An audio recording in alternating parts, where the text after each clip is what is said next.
Hello viewers, how are you? Welcome to my channel Physics with Rams. So today we are going to discuss about potential energy as well as law of conservation of energy. Before going to start this topic, remember to watch my previous videos which are being discussed based on this work, power and energy. Let's start this topic.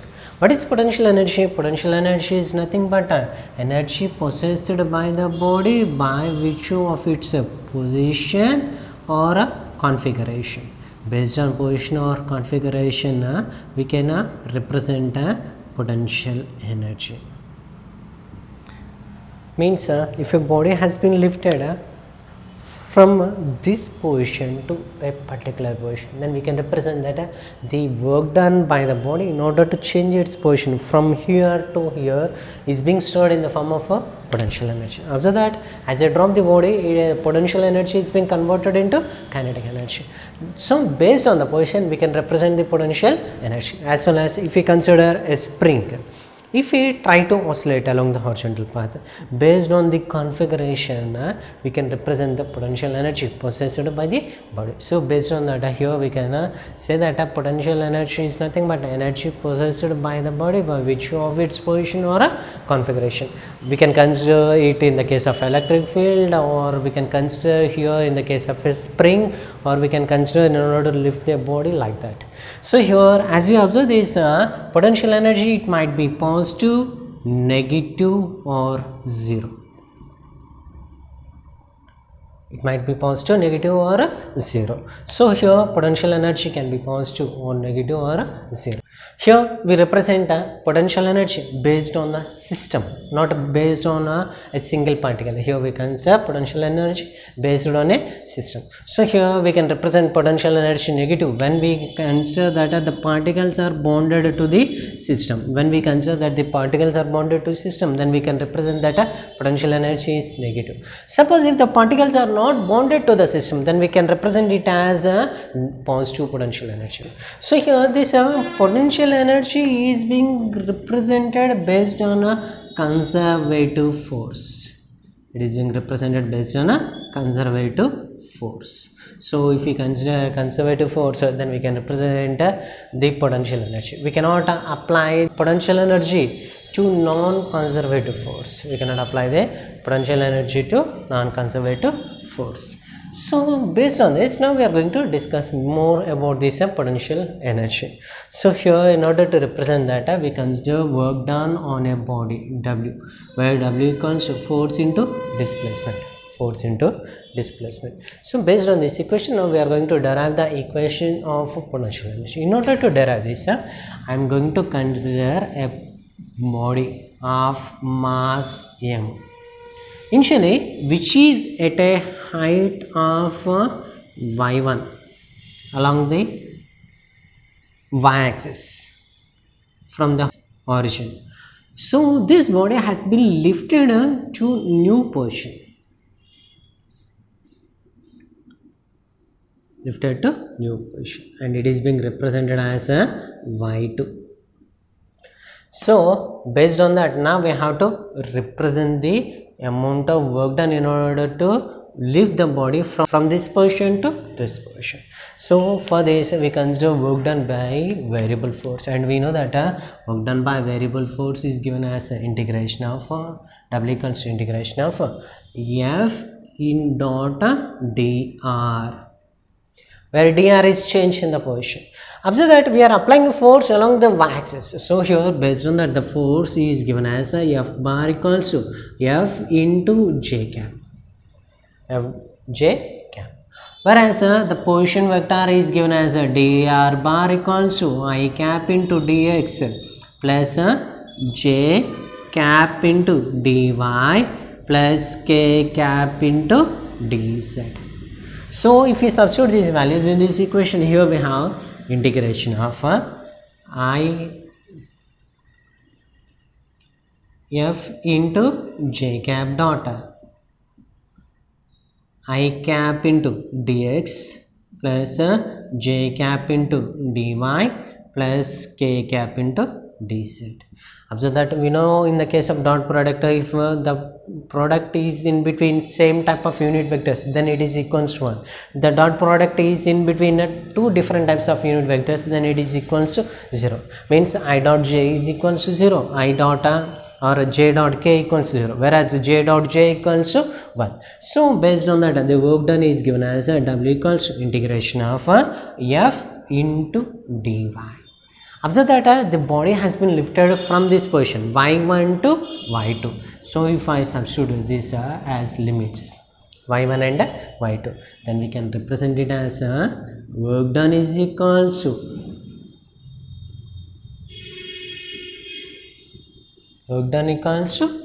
force into force is constant with respect to minimum change in the position. The integration of dy is y within the limits y1 to y2. So based on that, here we can represent it as f into y2 minus y1, f into y2 minus y1. So here the force is being represented based on the weight acting in the downward direction, whereas this force is being represented based on the weight. So m into g into y2 minus y1, y2 minus y1. So now observe that here we had represented this equation as mg y2 minus mg y1. Final potential energy minus initial potential, whereas this work done is equals to negative change in the potential energy. Work done is equals to negative change in the potential energy. Then if we substitute here, we have delta u is equals to minus of minus nothing but I am writing the equation directly, mg into y1 minus mg y2. This represents change in the potential energy in order to lift the body from y1 position to y2 position.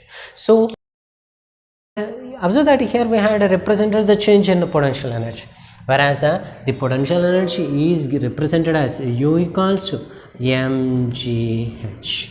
Based on the height, it has been lifted from a position to another position. So if we consider this y1 y2 minus y1 is equals to h, then from this equation we can represent it as mgh. This represents a potential energy. Take a screenshot, we will continue.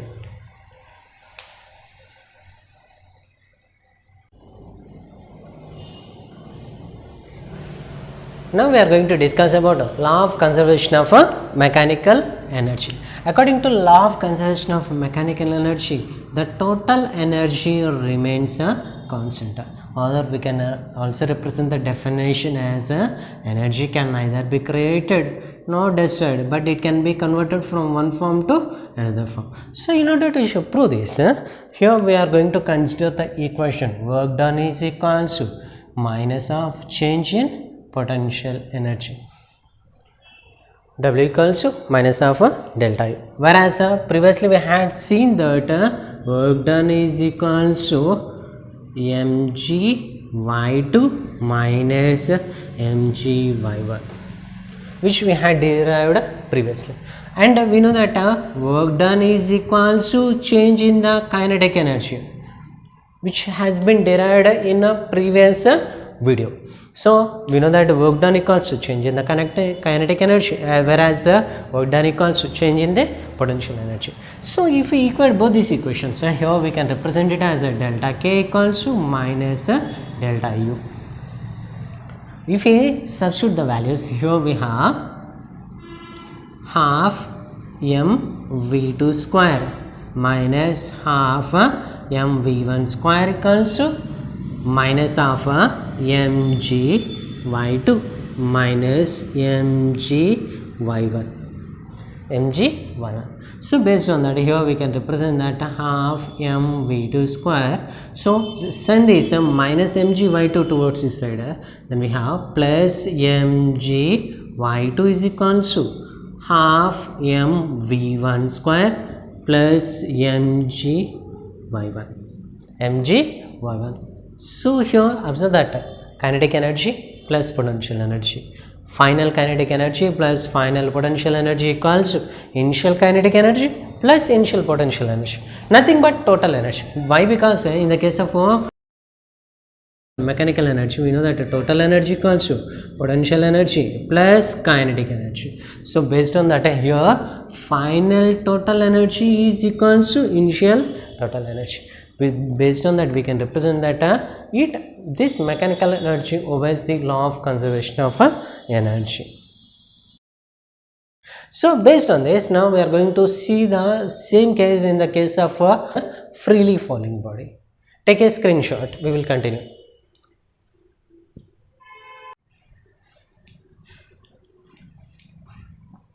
Let's see the law of conservation of energy in the case of a freely falling body. Let us consider a body which is being falling freely. Let us consider this body's positions as A, B and C. So the total entire path is being divided into 3 parts. Now we have to represent the total energy at this position as well as at this position. So now here let us consider the height as h, small h. So as we consider, then at point A, observe that here, since the body is at rest position, the body possesses potential energy, whereas it is given as mgh. Whereas kinetic energy at this position is 0. Why? Because the body is at rest position and it is a freely falling body. So since it is a freely falling body, its initial velocity is 0. So if we substitute here, we get a kinetic energy as 0. Then the total energy is given as a potential energy plus kinetic energy, which is equals to mgh. Now we have to represent the total energy at point B. Let us consider the height travelled by the body from A to B is represented as x. Then the remaining height is represented as h minus x. Then we have to represent the total energy at point B. So observe that the remaining height is h minus x. Then the potential energy can be given as a potential energy equals to mg into remaining height h minus x, which is equals to mgh minus mgx. Now we have to represent the kinetic energy. Since if we consider the velocity at point B is v, then here we have half mv square. So let us consider the kinematic equation. V square minus u square equals to 2as. Since the body is freely falling, its initial velocity is 0. Then we have v square is equals to 2 into body is falling freely. So acceleration due to gravity, A equals to g, and s equals to, it has a travelled height of x. So s equals to x. So if we substitute this value in this equation, here we have half into 2gx.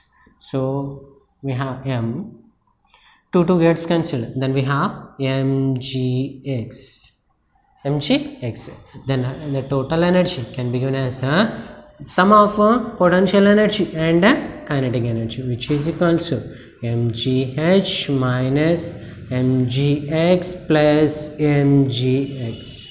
So mgx and mgx gets cancelled, so we have mgh. Total energy at point B is mgh, and total energy at point A is mgh. Now we have to represent the total energy at point C. Since the body has reached to the earth, its potential energy is 0. At point C,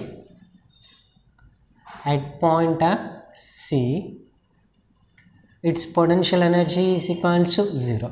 Whereas the kinetic energy is represented as half mv square. Once again, consider the kinematic equation. V square minus u square equals to 2as.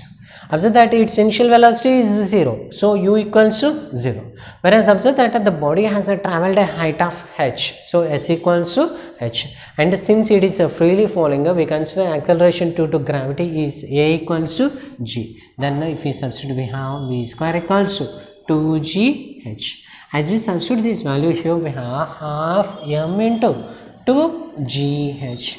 Observe that the 2 gets cancelled, and here we have mgh. Now the total energy is given as the sum of potential energy and kinetic energy. As we substitute these values here, we get mgh total. Observe that according to law of conservation of energy, either the potential energy can convert into kinetic energy, or kinetic energy can be converted into potential energy, whereas the total energy remains constant throughout the path. That represents law of conservation of energy. Take a screenshot, we will continue.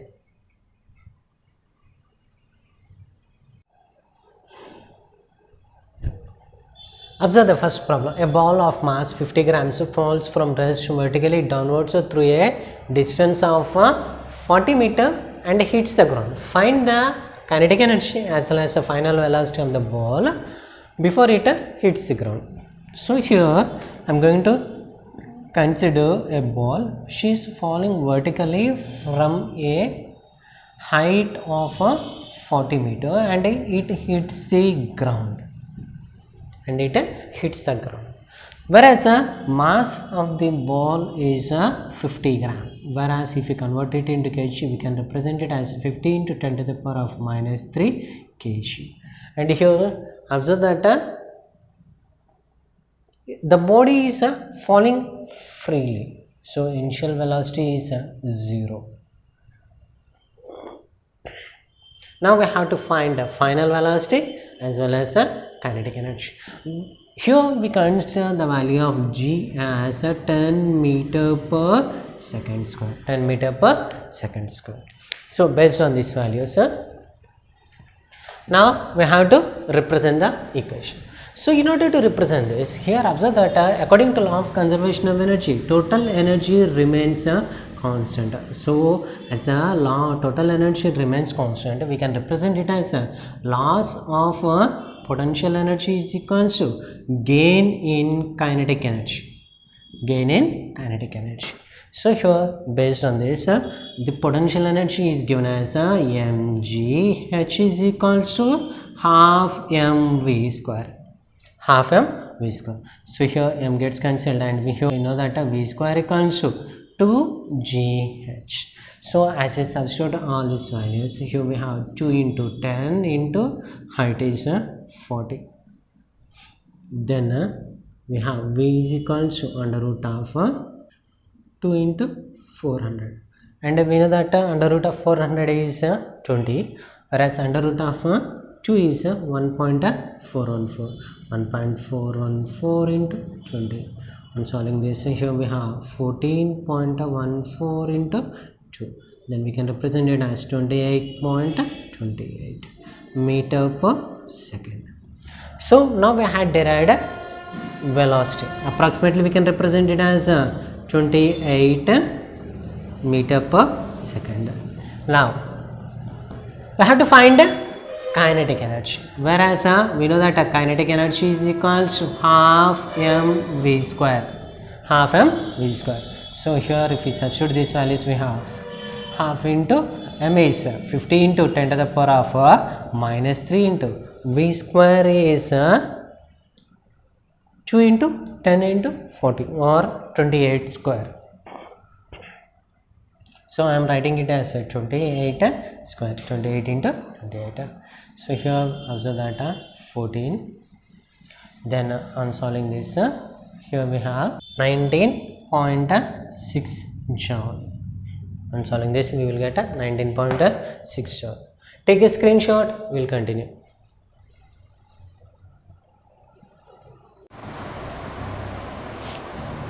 The next problem is a body of mass m falls freely from a vertical path of height 100 meter and rebounds to a height of 30 meter. Find the velocity of the body at this point.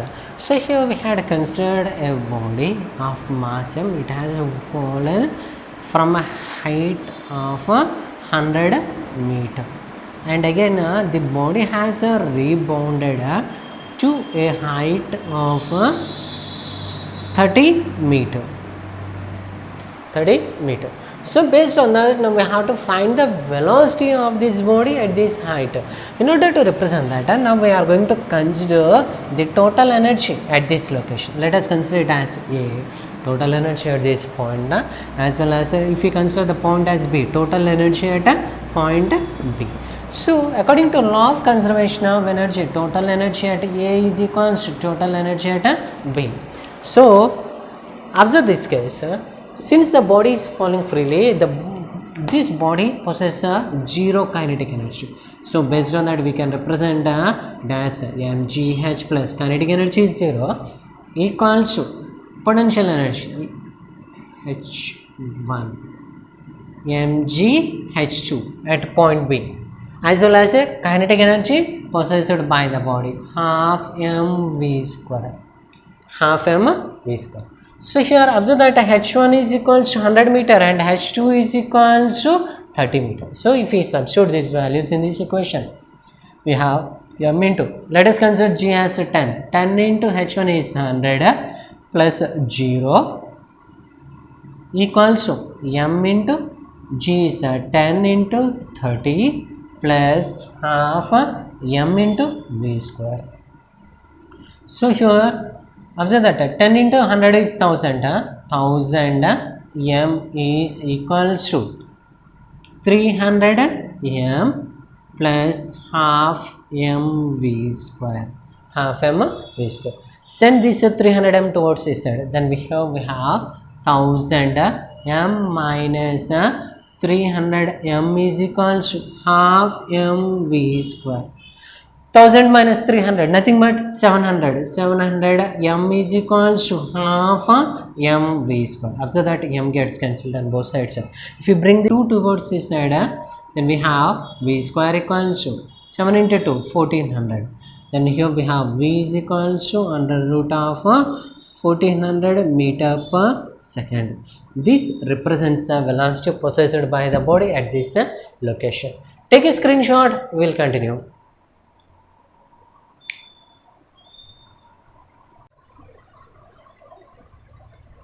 Observe the next problem. A simple pendulum of length 1 meter. So here I am going to consider a simple pendulum which is having a length of 1 meter, is lifted to a height h.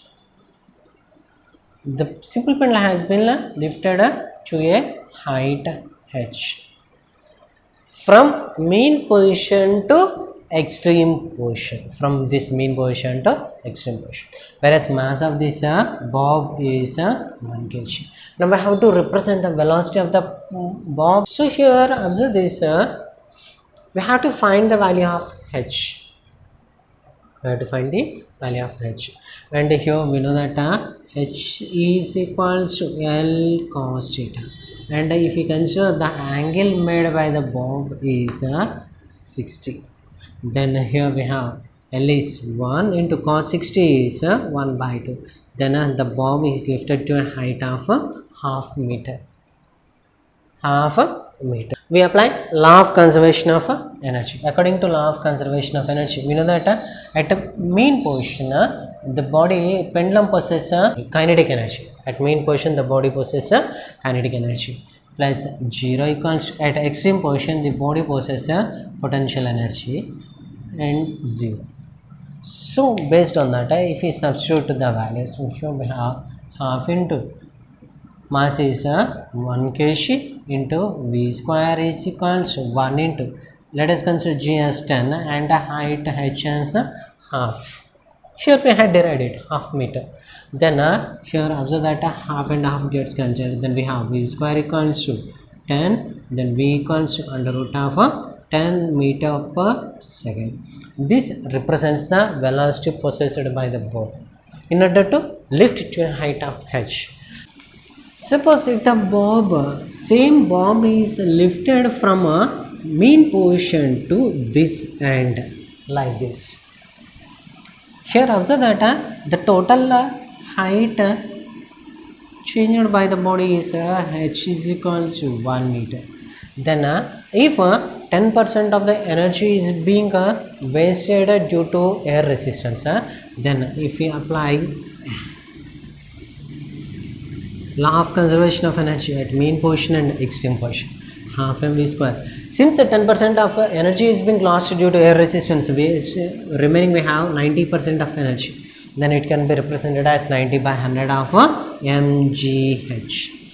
Then we have half into mass of the bulb is 1 and v square equals to 90 by 100 into mass is 1 and g is 10 into height 1 meter. 1 0 gets cancelled, and here also that v square by 2 is equals to another 0 gets cancelled 9. Then we have v square equals to 9 into 2 18. Then we have v is equals to under root of 18 meter per second. Take a screenshot.